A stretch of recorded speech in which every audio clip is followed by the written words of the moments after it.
Girl talk, girl talk. What's better than girl talk? Girl talk, girl talk. What's better than girl talk? Chat with the ladies about their day, the ups and downs along the way. She's a cook, she's a chauffeur, she's a worker bee. First in the door and last to leave. Girl talk, girl talk. What's better than girl talk? Girl talk, girl talk. What's better than girl talk? Welcome to Girl Talk. I'm Regina Ayars. And I'm Carol Voisin. And Girl Talk is a lively discussion of opportunities, challenges, and successes of women in their daily lives. We interview women living in the Rogue Valley who are making a difference in our communities. Today we are pleased to have as our guest, two registered nurses, Mary Lamberg and Mary Sundberg. Mary Sundberg is still practicing, and Mary Lamberg has been retired. And so both women have chosen to specialize in hospice care. We are going to find out why in this two-part episode of Girl Talk. Carol, can you introduce our guests? I'm happy to, and I'd like to just make a little get it correction. You got it reversed. Okay. So let's start with Mary Sundberg, who is a retired nurse. Mary Landberg is not retired. So let's start with the retired nurse, please. Mary, can you tell us a bit about who you are, maybe some of your credentials, and how you got to the Rogue Valley? Okay. I'm a grandma. And I retired from nursing when I was 65. I worked in a small community hospital, and this was after I graduated from the University of California, Sacramento. And I worked on a telefloor in this little hospital in Placerville. What's a telefloor? It's telemetry, it's heart monitoring. I worked there, and while I was working there, I got very interested in oncology, so I became an oncology nurse. I then went into chemotherapy, which is very related there.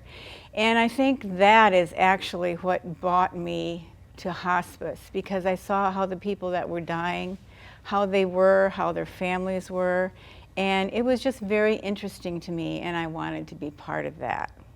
So that's what brought me actually to hospice nursing. Oh, very good. And I'm here in the Rogue Valley because my daughter and her children are here, and I wanted to be close to them.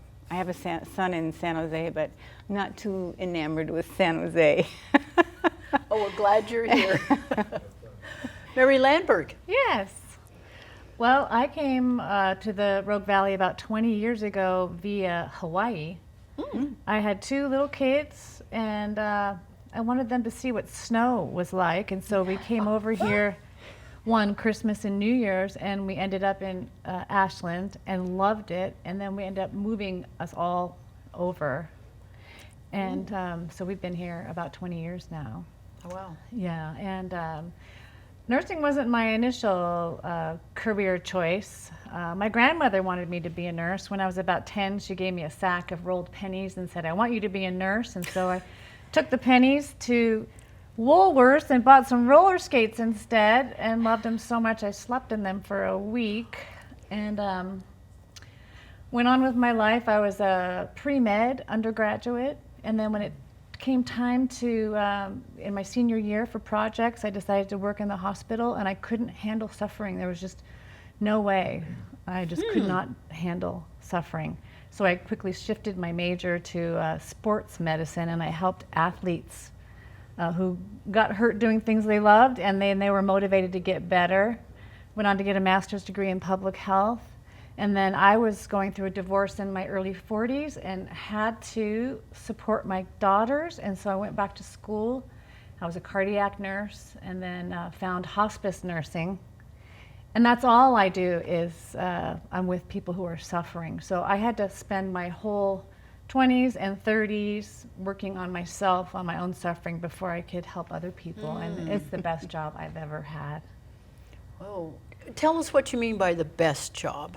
if you don't mind. Oh my gosh, death has been my greatest teacher. Being with the dying these last 10, 12 years has transformed every aspect of my life. Can you give us an example? Well, when somebody is given a terminal diagnosis, their priorities shift to what matters most, and I get to go in there and help facilitate that. It's like this big light comes down from the heavens and shines on relationships that need healing, and brings out the best in people, the worst in people. It also, people with these terminal diagnoses, they are faced with their regrets, their resentments, all those things. So I get to help facilitate a detachment from the past, and also a release of the future. You know, people are living, we live in the past and in the future, worrying about how things are going to go. And if you help facilitate healing on those ends, what are you left with? The present. So, you know, death is this process is it's a teacher, and it can be a gift for healing.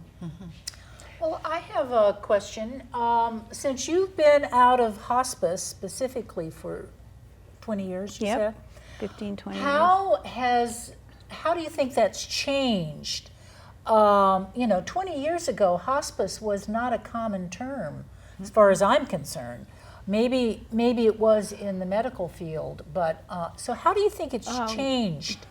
Well, when I started in hospice, I'm not sure historically, but what I found in the hospital, working with doctors, was that a lot of doctors didn't subscribe to that hospice, basically what hospice was for, because doctors want to cure. They always want to cure. So to relegating that patient to move them over into a hospice situation was much more difficult. And as a nurse, you always spend more time with the patient than the doctor has the opportunity to, because they have other patients. And I just found that working with patients and their family members and trying to, as you say, trying to get them to concentrate on what is important, it just opened things up for me to think about what was important and actually help them make these steps, and also explain to them why things were happening with that patient. Especially when you get more into where you're just doing hospice, where you're in the patient's home and you see certain symptoms and the family's upset about it, and you can explain it to them, and it helps them a lot. So you're working with the dying patient, you're also working with the family. The family is also your patient. So I'm not sure how that's changed. I think the basic premise is about the same. People still die. Well, I still think that our culture is, the medical school culture is changing now, the way they teach their physicians. But there's still that thought that death is the enemy, and they have to do everything possible in order to prevent death. And sometimes that's unnecessary tests and treatments and procedures on people. So that still exists, but it's getting better. Good. But I'm glad to hear that. I don't think a lot has changed in terms of the way we care for people. There's been regulatory changes and medication changes and that sort of thing. But So Mary, tell us, for the people who are watching, what is hospice? Some people don't even know what it is. well, let me tell you.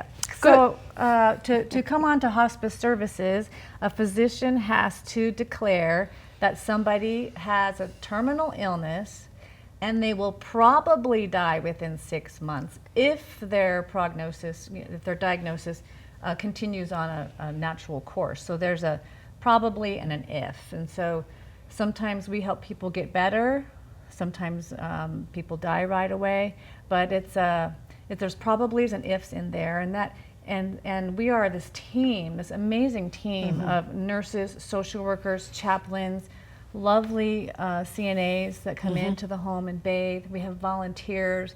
We have music therapy, pet therapy, acupuncture, massage, all this involved to help somebody and their family, because it's true, the family becomes the patient too. Help them live their life fully while they're alive. And it's free. It's Medicare, Medicaid covered, and a pretty great service. And it keeps everyone in the home.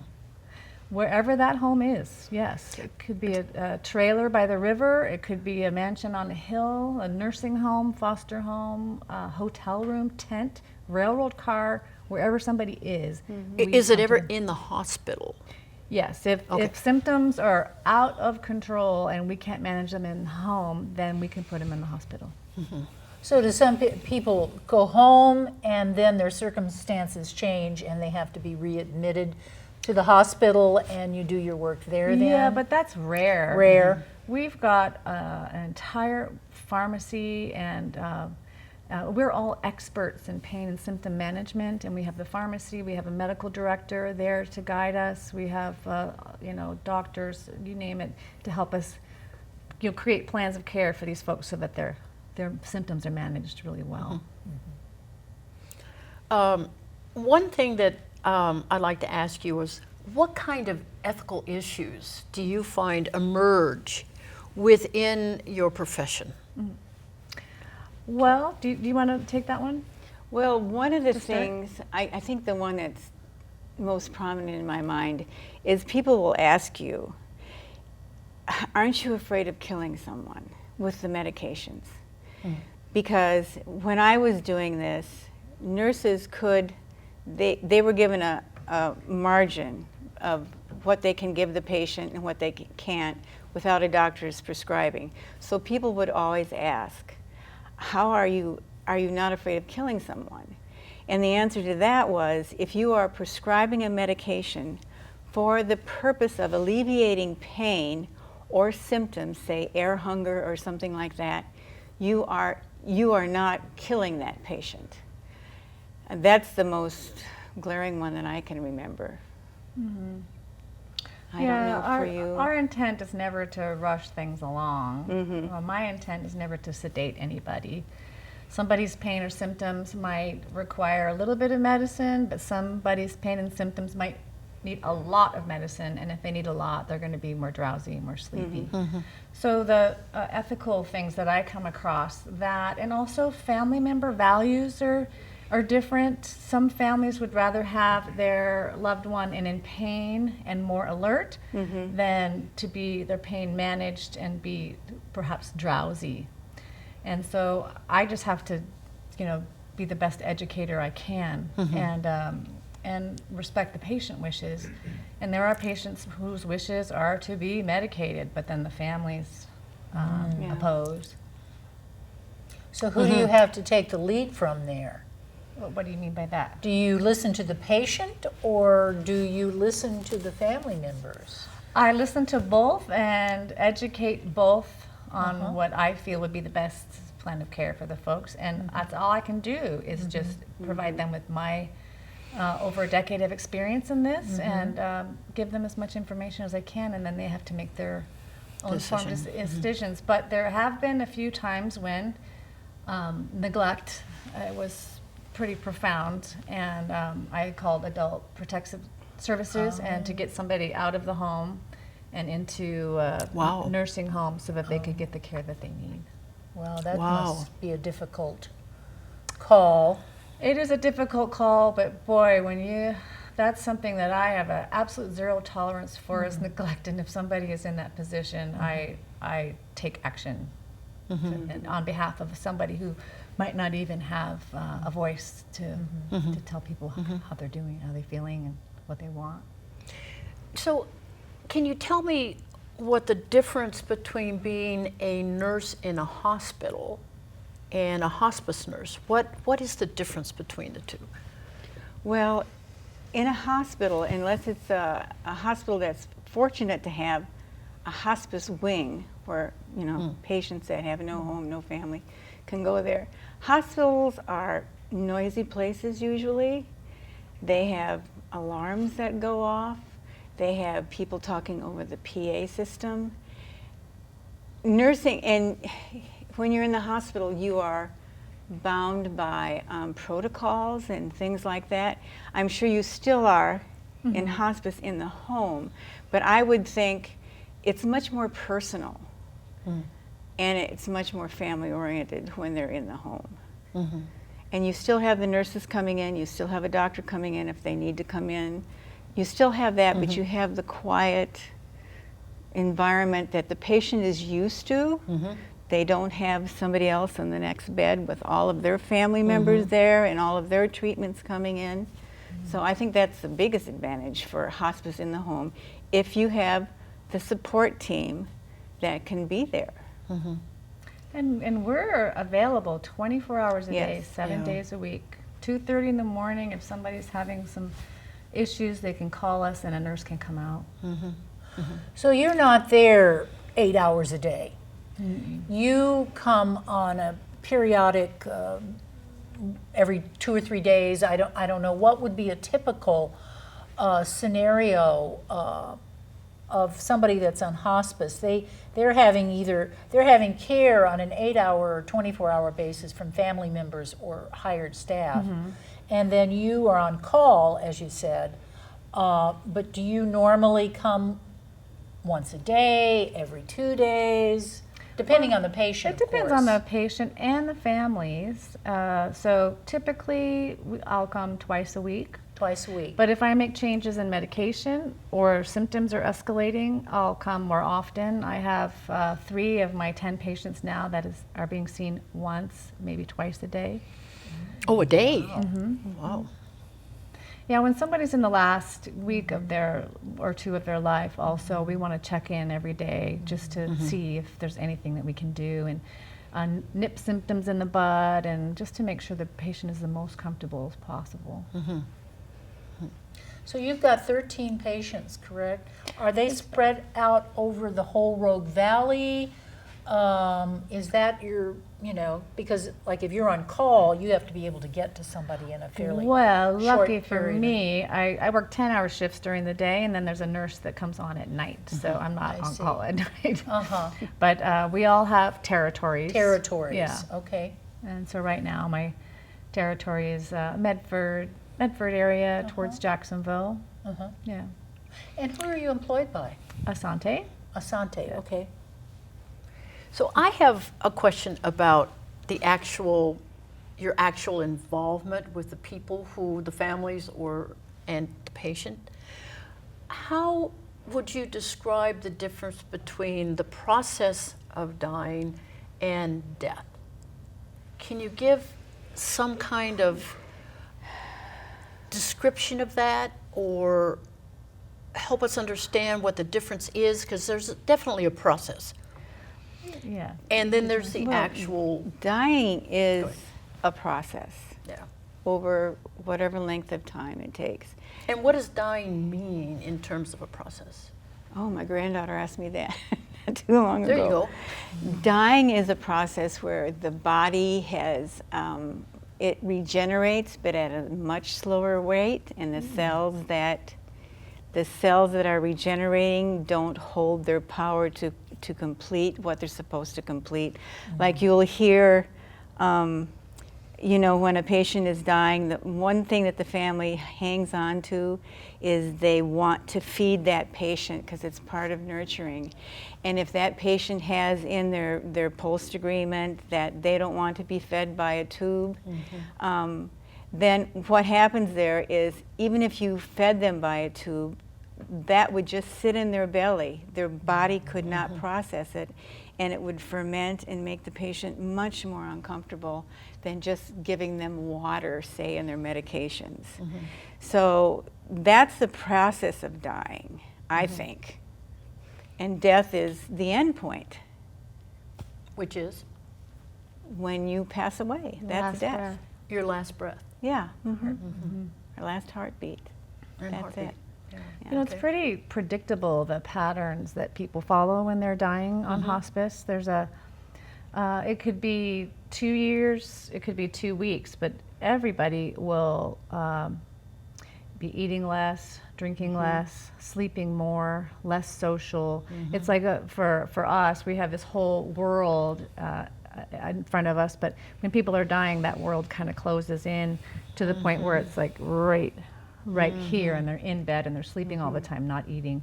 And so the process is pretty predictable, which is good because we can educate families. The families, yeah, Yeah. absolutely. And that's one of my biggest joys is to walk into a hospice referral is often the very first introduction to death for a lot of folks.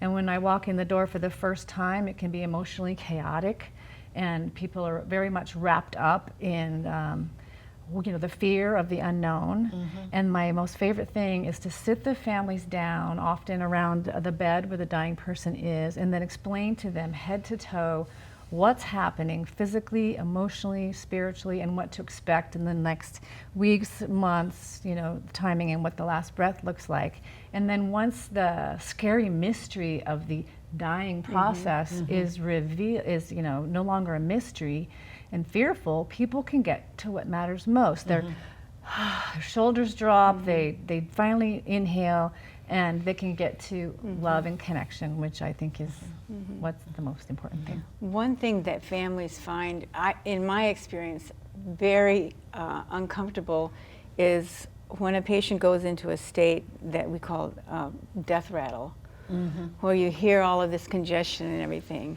And that is very uncomfortable for the family, but usually when the patient's like that, the patient is totally unaware of that.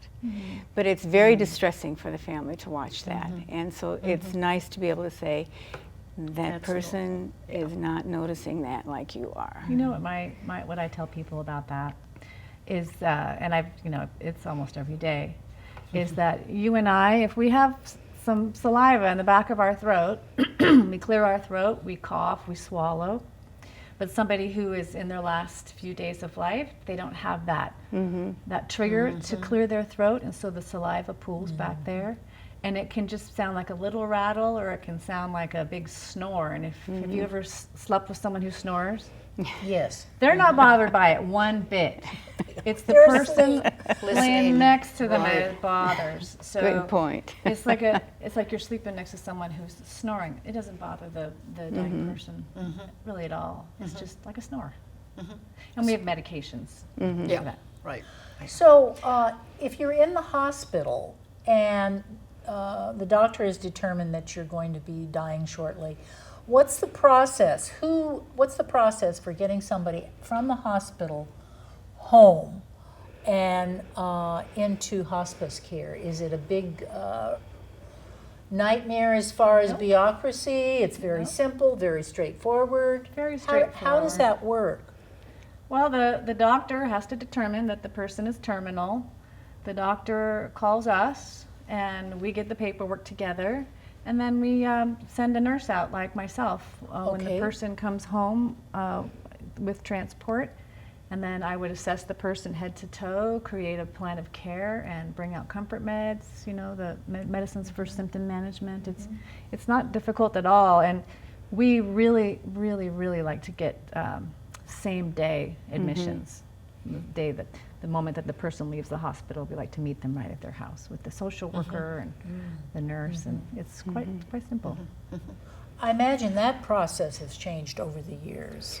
Well, it was pretty much the same back then. I can remember a couple of times where families were fearful of bringing the patient home, but the patient wanted to go home. And there were actually a couple of times when they waited so long that the patient passed away in the ambulance, which is a horrible thing to have happen.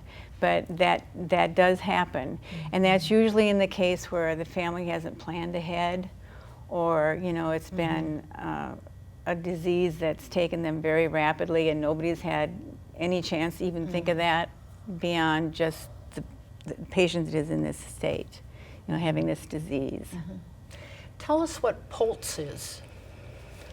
Or you mentioned it. It's probably newer now than when it was. No, go ahead.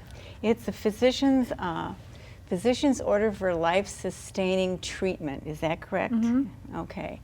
And when I was doing nursing, they wanted you to have the advance directive and the POLST. That was in California. Whoa. Okay. Now I've learned, seeing my doctor here, that you have the advance directive, and the EMTs, they can follow that.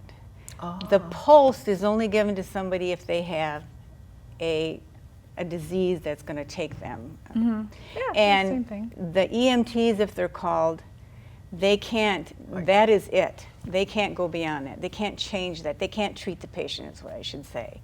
Whereas with an advance directive, they could. They could take that patient back to the hospital. A post agreement says, Oh. no, You can't change it. yeah. So when you sign that pink slip, that's it. Well, you can change your mind. If it's Yeah. your pulse, you can certainly change Yeah, your mind. yeah. But like for my mom, I can't change that because she signed it. I wouldn't want to, but it's kind of, Yeah, it's Permanent. her wishes. yeah, her wishes. Okay. Yeah. I just want to have the public be aware of a wonderful book. It's called Inspiring Stories of Love and Wisdom at the End of Life, called Enduring Love, and it's by Mary Lamberg. So here's, there's a picture of it. And wow, just looking through it, it's incredible. She's done all the photos in it. And highly recommend you take a look at this at Where is it available, Mary? Bloomsburg. The best way is through my website, marylandberg.com. Okay, marylandberg.com. M-A-R-Y. There you go. It's on the, there you go. Thank you. Yeah, so that's where you can get it. Well worth it. Beautiful, wonderful, inspiring pictures, photos. So I highly encourage our viewers to take a look at it. Thank you. Well, that's about all the time that we have today. And this is the end of part 1 of a part 2.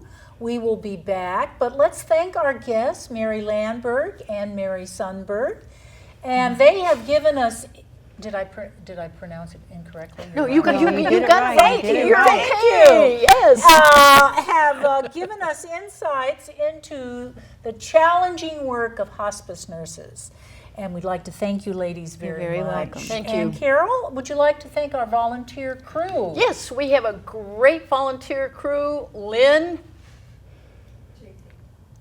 John, John, Gary, Wanda, David, and Digital Media Center here at SOU for hosting us. And we hope you'll watch part 2. Girl Talk can be seen on RVTV channel 15 with Ashland Home Net, or channel 182 with Charter at 3 p.m. on Saturdays and 6:30 p.m. Thursdays, or on demand online at rvtv.sou.edu. Click on Public Access at the top of the page and then search for Girl Talk. If that doesn't work, let us know and we'll help you out with that. It's a little, sometimes it doesn't work. But anyway, yes, Girl Talk. Oh, go ahead. I'm sorry. Girl Talk can also be heard live at noon on Sundays on KSKQ Community Radio, which is 98.5 FM in Ashland and 94.1 FM in Medford. So we hope that you've learned something new today and join us again soon. Hopefully you can join us for part 2. Bye. Bye-bye. Hi. Goodbye. Girl talk, girl talk. What's better than girl talk? Girl talk, girl talk. What's better than girl talk? Chat with the ladies about their day, the ups and downs along the way. She's a cook, she's a chauffeur, she's a worker bee. First in the door and last to leave. Makes way less than the guy next door.